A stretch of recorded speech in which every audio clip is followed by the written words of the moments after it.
Hello everyone and welcome to the MAQ Academy session number 3. We have had 2 sessions earlier and looking specifically at the introduction to the vibrations in machining process and its current solutions available on the market. The session number 3 will mainly focus on the introduction to MAQ technology, and for those of you who wants to review the previous sessions, there are video links provided on YouTube, and please get back to me if you don't have the link. Otherwise, we should have sent the link to everyone who participated in this session. Also, feel free to share the link to anyone that you may know who has an interest in the technology itself. My name is Shilin, and I'm the CDO for MAQ AB. Today I'm going to present the introduction to MAQ technology, and here's my email, phone number. If you have any questions to ask during the session or afterwards, feel free to contact me. As a short introduction to myself, I've been working for over 10 years of research in the same area, and took the initiative to create the MAQ with my colleagues back in the days, and published more than 7 journal articles. Today I'm still serving as a general reviewer for some of the international journals for machine tool industry, and I've registered more than 7 patents protecting the concepts or solutions to reduce the vibrations in machining process. In the previous session we had made an overview of the machining problem with vibrations. We have said that the vibration by itself is a self-generated problem. It is created by the metal shearing process. When you have the insert in contact with the workpiece, you excited the acoustic wave. This wave gets transmits back and forth inside of the machine tool structure and start to build vibrations. We have also looked at using a single degree of freedom system to model the vibrations in machine tool structures. So with the method we can find a frequency where the machine tool system, for example the machining tool itself, gets very easy to be excited with a very small force. So that is the natural frequency that we're talking about, or the eigenfrequency of the machine tool systems. We have also looked at the regenerative chatter issue, and we look at the simplified turning process, and we said the chatter is actually created by the machining process itself. So depending on the spindle speed we're using, then the dynamic force applied on the cut insert can be either constant over the time, which means that we have a very stable machining process, or it all of a sudden starts to jump between 0 and a maximum over the time, and the dynamic force has a frequency that is exactly the same as the resonance frequency of the machine tool structure. So with that said, it means that the chatter is actually regenerative, and it's a self-excited problem that is quite complex to resolve, and that's how we build up the feedback loop. In reality, this is a bit more complex because we have to look at several modes. I mean, here as an example, we have look at the 1000 Hertz, but there are also like 1500 Hertz or 500 Hertz. So there are many modes to consider when you look at the chatter problems. That's what makes the issue to be very intricate to resolve. We have also looked at the introduction to a mass damper. So here we use the example of a turning process where in order to control the vibrations, we have applied a mass damper on the tooling structure to compress, to suppress the movement or motion of the tooling structure. And the basic concept is that we transfer the vibration energy from the source towards the mass damper so that the cutting tool gets stabilized. The mass damper functions more or less like a short circuit of the energy flow on a moving object. So what it does is that it sort of make a shortcut for the energy flow from the source, which is the applied force from the external towards the mass damper. So the mass damper gets most of the energy comparing to the whole system.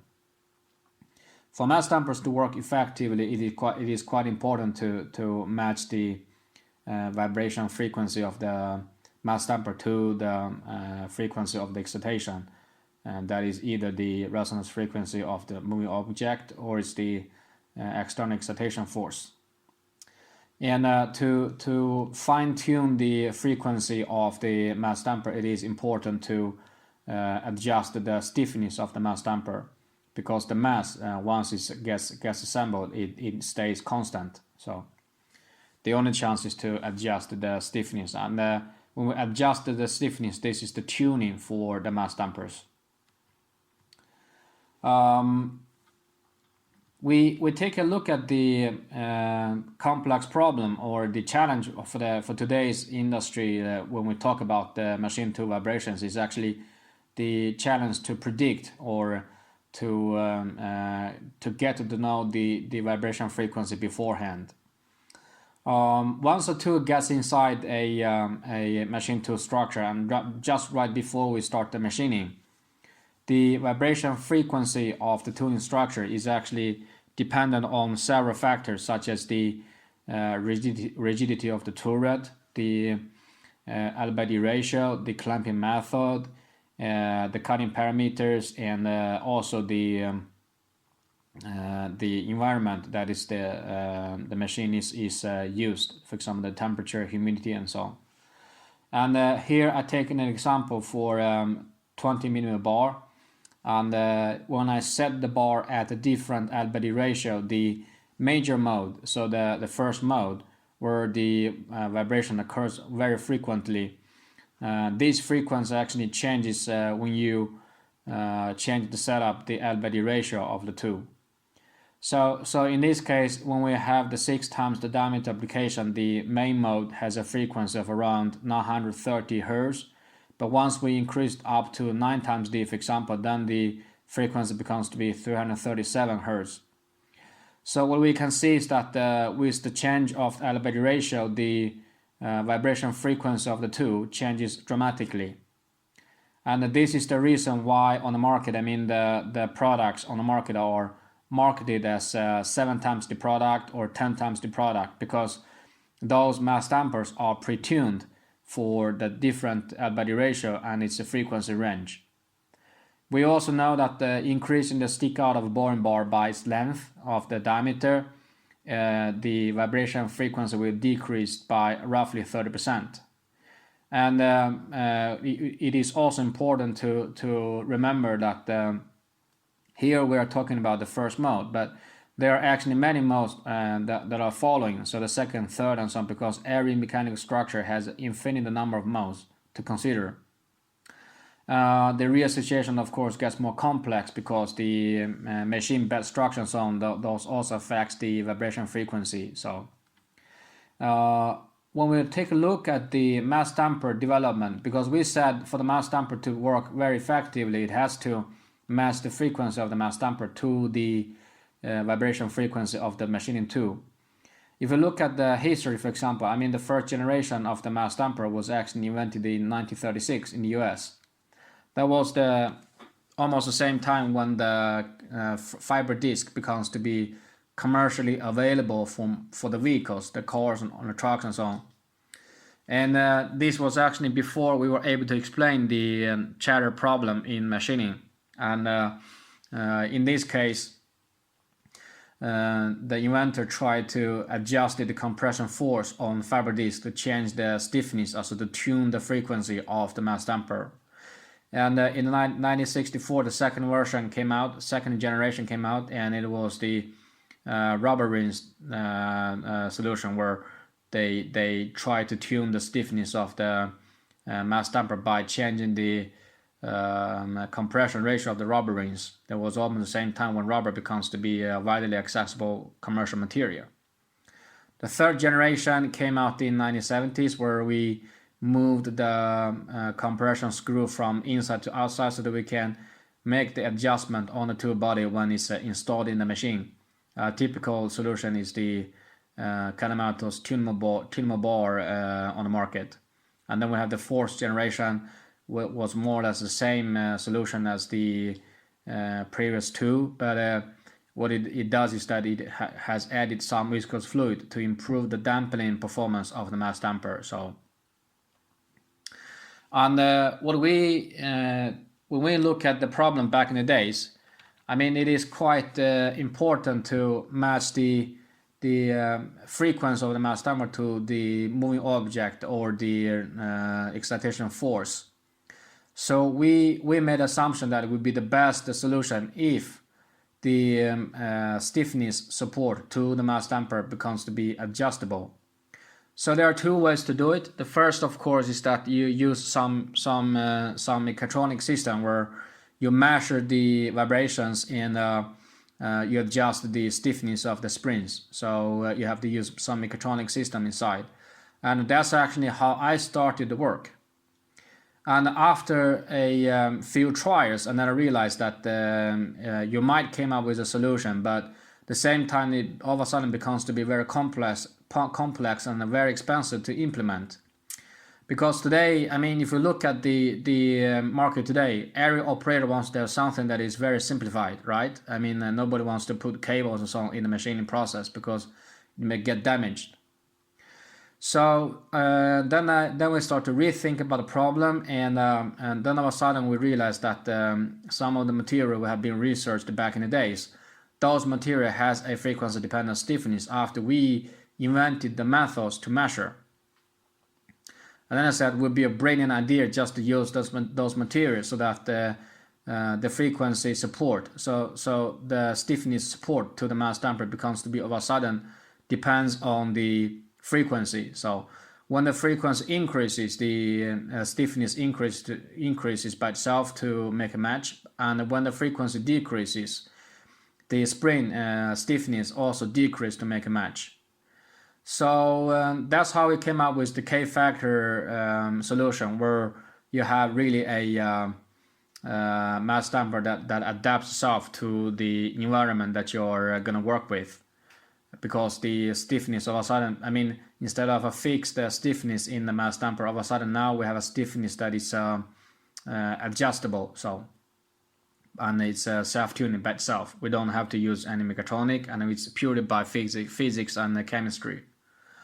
After that, we have made a few patents, and the first patent, we patented the concept of using the material's stiffness, frequency-dependent stiffness, to make auto-tuning of the mass dampers. And the second patent we have registered to protect how to create the frequency-dependent stiffness materials and which kind of materials has the property to be used. So those of course are still patent pending, and when we launched the product in 2016, we said this is going to be the 5th generation of the technology. It's a novel way to address the same problem. So in the picture, what we see, the red part represents the tungsten mass, and the green part represents the polymer materials that we're using. And we can use the technology both in the turning applications, also in milling applications, in arbors and so on. We use the polymers that has the frequency-dependent stiffness to support the mass. Then all of a sudden the frequency-dependent stiffness will make the self-tuning or auto-tuning of the mass dampers. So then we call the technology as STMD, and they're also registered a trademark for that. So if we compare or benchmark with the leading competitor, we compared the M25-255 product on the market and made the apple-to-apple comparison. So the picture in the middle represents the vibration measurement of the two body at a different L/D ratio 6, 7, 8, and 9. So the same product from the competitor was marketed for 7 times the applications. So, and then we look at the displacement measurement, that is the bottom half of the graph. And the x-axis represents the frequency, and y-axis represents the displacement. What we can see, the red curve represents the leading competitor product, and the green curve represents the MAQ product. So depending on the L/D ratio you are setting up, the MAQ product will be able to reduce the vibration amplitude by between 25 to 45%. That actually means that if you use the MAQ product instead of the leading competitor product, you will have the chance to expand your operation window by 45%, up to 45%. That also means that you can boost your productivity by roughly 45%, up to 45%. So, and this is the unique competence of a MAQ product. I mean, today it's not difficult to put a mass number there and you fine tune it to the correct frequency that you're going to work with. But rather, I mean, the challenge is if you have some solutions which can adapt itself to the machining condition that you're going to have in the machining process. You don't have to do any auto tuning, and it's done by itself. So the direct benefits, of course, is that with MAQ product you will always get a better surface finish compared to the leading competitor, especially at the conditions which is outside the operation window for the leading competitor or the standard product. The benefits also includes the better straightness of the machine product, especially in this case we refer to the hole straightness, the bore straightness, also say. And it also has less geometric dimension variation when you do the measurement of the machining part. I mean, the dimension tolerance also gets a bit better. So we say that the MAQ product is really a great tool that is worth trying with great value. And we take an example as the M32/416 product.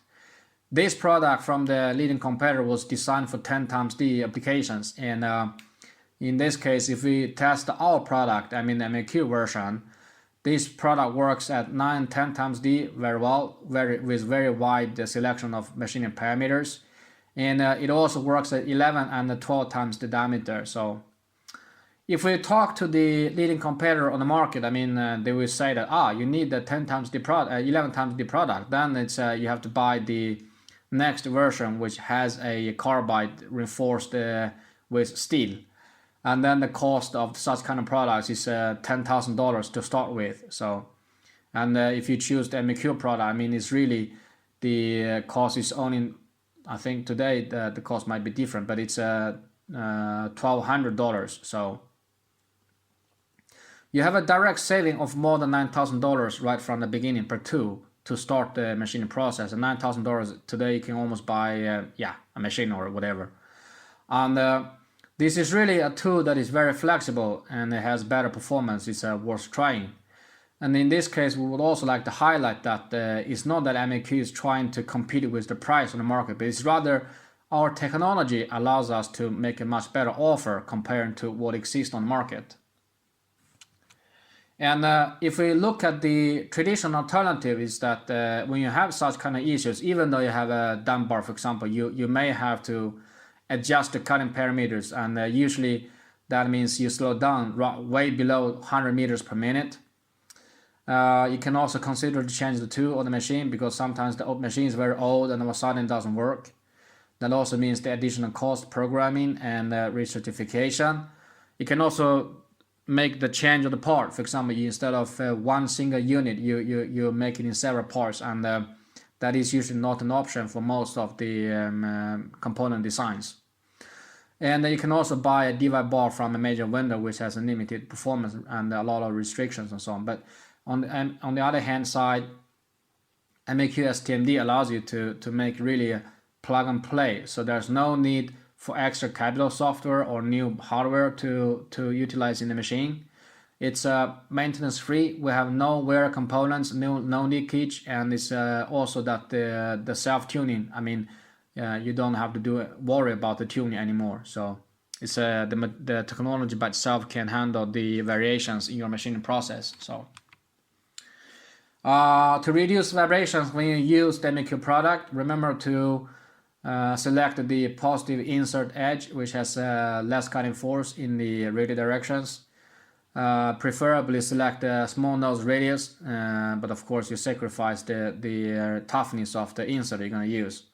But a smaller nose radius has less vibrations in general. So use a new and sharp edge, which also brings less vibrations in the machining process. choose the correct coating, and try to use the lead angle close to 90 degrees to reduce the force in the radial direction. So selection of the lead angle for the inserts is also important for vibration reductions in machining. So we got several questions from the user side ask about what is runout if we use your boring bar. I mean, boring. It's boring has to be really boring, right? It means that you have to reach a runout of a boring process on a boring bar. And in this case, we have tested the MAQ STMD 25mm minus 330 millimeter long bar, and it's designed for 9, 10, and 11 times the applications. We did the machining in the pre-hardened steel and used a hydraulic fixture to clamp the bar and so on, and used the depth of cut 0.5 millimeter. What we can see is that when the process is stable, and we really have to align the workpiece as very well from the beginning as well. And after a few turning operations, we can see that if you select the correct machining parameters, you're able to reach a runout less than 5 microns. But of course, if you increase the depth of cut or you increase the feed rate, then the runout can all of a sudden get bigger, mainly because the static deflection of the bar applied when a higher force is applied on the body. And once you start to enter into the area where you have slight vibration issues, then of course there's no point to talk about the runout bit, because then the runout it's above the nominal value. But still, I mean, you reach a runout of less than 20 microns. I mean, if you do the measurement. So, but there it's not recommended. So. We have also made a measurement to demonstrate the differences, and in this case we have used the indicator to measure, and one scale represents 2 microns. So for the left hand side, what we can see is that the machining workpiece actually has a runout less than 2 micrometers. So we claim that it's less than 5 microns, but actually it's less than 2 microns if you do the runout measurement when the process is stable. And of course, if you do have vibration issues in the machining process, then the runout, we say that is less than 20 microns, but still it's not so bad. But it's just that it's not recommended because the insert may wear out very fast. So you have to really control the machining process to make sure you have no problems there. The MAQ STMD technology also exists or is available on the milling applications.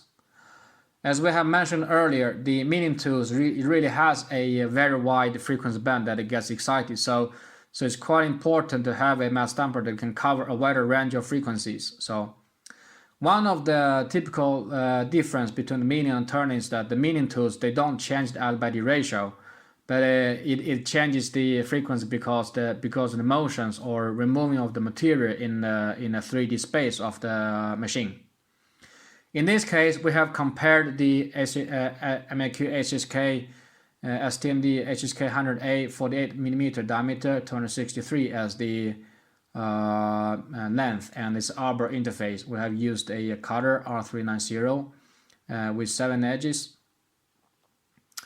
And if we look at the comparison to the leading competitor, what you can see is that depending, I mean, if you look at acceleration or if you look at the displacement, we have reached a 30 to 50% reduction of the vibration amplitude just because we have the self-tuning functions in the mass damper. So that also means that if you use the MAQ milling products, you will be able to remove the material 30 to 50% higher, faster compared to the leading competitor on the market. So, and just a side topic as well, the milling cutters are, I mean, we had made a launch in EMO 2019 last year, and we had met some issues with the supply chain, but it seems like we're having those products in stock in May, somewhere mid-May. So if you're interested, you can contact our sales guys and get a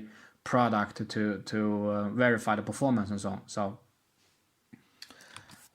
we have also made some demonstration videos on the web page. If you are interested, you can browse over our website and look at the case study technology, and then it's the tab case studies, and you can find the video which you can play a little bit to see the performance of the two in actual action.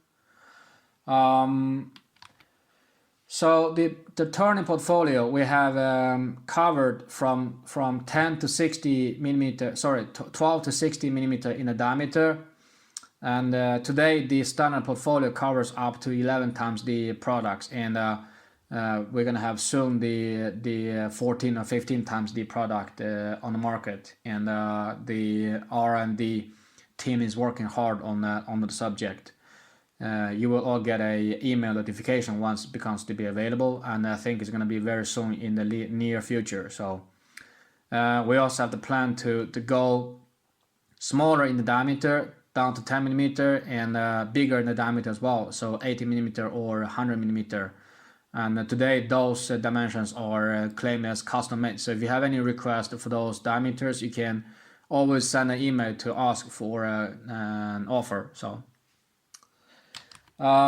we don't have the portfolio for Capto backends, but we do have the package solution where you can get a backend, I mean multiple types of backend, Capto, HSK, ISO, BT, CAT, and so on, where you get a standard connection to the machine turret, and then you have a hydraulic fixture to clamp the bar. And that as we see, is more effective compared to the Capto solid unity body solution, because here we have the chances to select the add-body ratios, and it is more flexible solution compared to the unity body product. We have also the initial minimum portfolio for milling, and with different backends. The